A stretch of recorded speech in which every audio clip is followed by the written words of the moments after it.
Ini ijazah. Ini kan tidak hanya sehari 2 hari, sudah 4 tahun yang lalu sudah ada itu. Ya, kalau yang nafasnya panjang itu kalau nggak ada yang membackup kan nggak mungkin. Ijazah Jokowi dimasalahkan, ijazah Gibran dimasalahkan, nanti sampai ijazah Jarod dimasalahkan.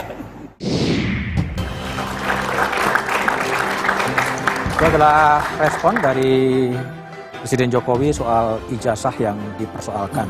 Mas Umam, Pak Jokowi menyebutkan ada backup sebetulnya yang mengorkestrasi ini. Jadi pertanyaan saya adalah apakah kemudian ini juga mengarah kepada rivalitas sih sebenarnya pada Cawapres 2029 itu? Saya pikir terlalu prematur bicara tentang rivalitas di 2029, Mas. Karena kalau misal kemudian itu dialamatkan ke apapun tadi ya, karena kan 3 dengan argumen yang cukup spekulatif. Kalau misal dari Demokrat sendiri completely clean, tidak ada arah kemudian menggunakan narasi ini sebagai bagian dari konteks kontestasi.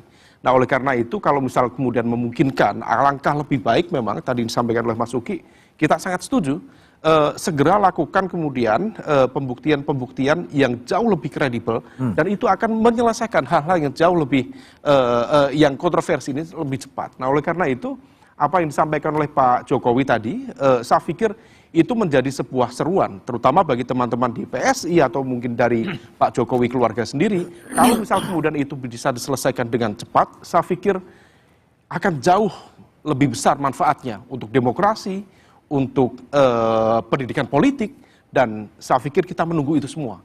Menunggu diselesaikan? Menunggu diselesaikan supaya kemudian tidak ada spekulasi-spekulasi yang sifatnya kemudian membelah. Okay. Dan oleh karena itu ini menjadi wake up call. Kalau misalnya tadi disampaikan Mas Uki ada semacam ketidaknyamanan, kita juga sangat berharap semoga ketidaknyamanan itu bisa kemudian segera diarahkan untuk proses penyelesaian yang betul-betul final. Sehingga kita juga menghargai privasi Pak Jokowi, Mas Gibran, dan keluarga. Kalau misal kemudian ini bisa diselesaikan, mereka juga berhak untuk hidup tenang, tidak kemudian dibayang-bayangi oleh kontroversi yang tidak begitu produktif seperti ini. Oke, Mas Uki, tadi kan Pak Jokowi kan kelihatan agak kesel gitu ya? Ya. Udah sampai kepada Jan Etes pun akan dipersoalkan gitu. Apa sih yang Anda baca dari pernyataan Pak Jokowi itu? Iya, begini. Sebenarnya soal ijazah ini sudah semenjak tahun 2020. Waktu itu Bambang Trimulyono ya, dengan buku berjudul Jokowi Undercover. Dan lelaki berijazah palsu, and the blah, and the blah, and the blah, and the blah. Sudah disidangkan berkali-kali ya, diproses hukum berkali-kali, dan diputuskan juga sudah berkali-kali. Gitu. Keputusannya tetap sama bahwa tuduhan tersebut false atau salah, ya ijazah Pak Jokowi itu asli. Lalu institusi yang paling berwenang untuk menyatakan keaslian ijazah Pak Jokowi, yaitu adalah UGM itu sendiri, Universitas Gadjah Mada, karena mereka lah yang merilis, ya. Dan UGM juga sudah berkali-kali menyatakan bahwa ijazah tersebut asli. Lalu kemudian Bareskrim Polri pernah juga kemarin itu ngecek otentisitas dari ijazah Pak Jokowi, ya. Setelah dicek, otentik, gitu. Jadi apa yang dimaksud dengan Pak Jokowi adalah ini sudah terlalu lama. Terlalu lama? Ini sudah terlalu lama, iya. Walaupun memang aktornya itu berganti ya. Aktornya berganti? Aktornya berganti. Kalau Roy Suryo yang kami catat, itu kurang lebih setahun belakangan. Kalau bagi PSI maunya gimana sih? Selesaikan pengadilan gitu?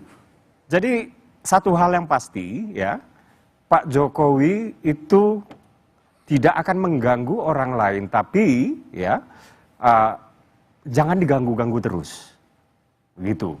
Haknya ya seolah-olah dikebiri. Yang dalam hal ini adalah dia punya hak privasi. Yang dalam hal ini adalah ijazah itu adalah dokumen pribadi, ya. Dan seolah-olah dia dituduh ijazahnya palsu kalau dia tidak menunjukkan, kayak gitu. Dan ketika Pak Jokowi kemudian, oke, saya tunjukkan, cuman kita bawa ini ke ranah hukum, salah lagi, wah.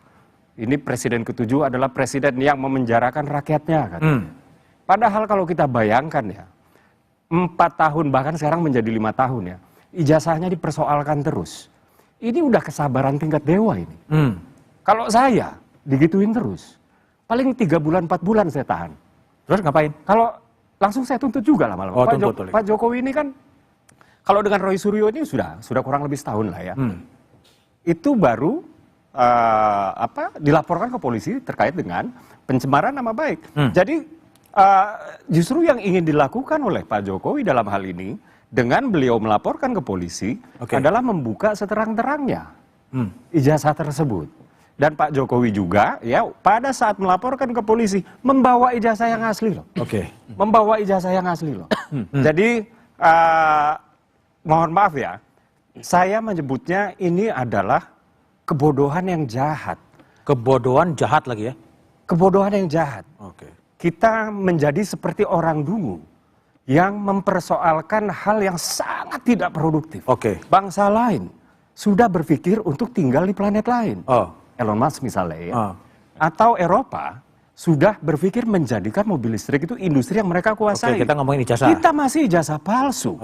Dan Roy Suryo CS bahkan sempat ingin ya shifting the goalpost, ekspansi topik, yaitu orang tua palsu. Sempat ke kuburan orang tuanya Pak Jokowi dan keluarga. Baik, Adi. Jadi gimana Anda lihat kalau Pak Jokowi mengatakan ini ada yang membackup, yang membackup paling mungkin siapa sih mempertahankan isu ini begitu panjang? Ya mungkin itu kita mengutip pernyataan Ade Armando yang politisi PSI itu Bang. Tidak boleh menyebut atas nama pribadi soal dugaan-dugaan yang mengarah kepada hal itu. Tapi bagi saya secara prinsip soal ijazah ini pada akhirnya kan sudah memasuki babak baru. Setelah ada 8 orang ditetapkan tersangka oleh Kapolda. Itulah yang saya sebut percuma narasi-narasi klaim yang paling benar satu sama yang lain. Karena ujung dari pembuktian ini adalah soal pembuktian hukum. Jadi nanti Roy Suryo dan kawan-kawan memiliki saksi ahli. Bisa tidak bisa menganulir. Tapi mungkin nggak direhabilitasi? Wallahu a'lam bishawab. Nah, wallahu a'lam bishawab itu nantilah lihat soal kemungkinan-kemungkinan yang terjadi. Tapi kalau melihat kecenderungannya Bang agak susah. Ini kasusnya kan tidak terlampau memberikan resonansi yang relatif negatif misalnya bagi suasana politik dan ekonomi. Tapi kan mengganggu juga kan? Kalau mengganggu iya, mestinya kalau ini dianggap mengganggu sejak lama mestinya dipersoalkan. Terutama ini tidak selesai pada persoalan ranah hukum. Tapi tadi yang saya ingin highlight sebenarnya, kalau tadi saya bilang yang diuntungkan dalam persoalan ini adalah Jokowi dan Gibran itu pada soal pemberitaan dan exposure yang memang tidak tergantikan. Tapi pada saat yang bersamaan karena ini sudah berlangsung cukup lama, hitungan saya tidak setahun, baru 10 bulan, ini secara perlahan sudah menjadi hantu yang relatif secara psikologi sepertinya sudah mulai mengganggu. Hantu yang mengganggu? Yang cukup mengganggu tentu saja Bang. Karena kalau kita bicara dari pagi ketemu pagi, semua media online, media cetak, TV, koran, radio, termasuk medsos, ijazah lagi. Sesuatu yang menurut saya bukan hanya tidak produktif, tapi memang merasa insecure sepertinya. Tak nyaman terus Bang. Kalau 24 jam itu yang masuk dalam memori publik, termasuk memorinya Pak Jokowi, Mas Gibran, itu hanyalah soal ijazah dan tidak ada isu yang lain. Baik. Jadi bagaimana kemudian menyelesaikan hantu yang mengganggu seperti kata Adi Prayitno, kita bahas setelah jeda berikut ini.